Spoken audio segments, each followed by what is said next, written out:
It's two of them in the tree. Two red birds. Cardinals, I don't know what you call them, but I've seen them flying around. I guess they see me and they stop flying. They're just sitting in the tree. I can't see them, but they're back there. They're up there, I mean. What a beautiful morning. What a beautiful Friday morning. It's not muggy. Feels pretty good.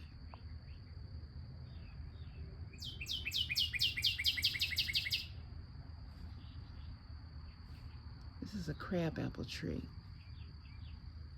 It's very, very beautiful when the crab apples are on there. Very beautiful.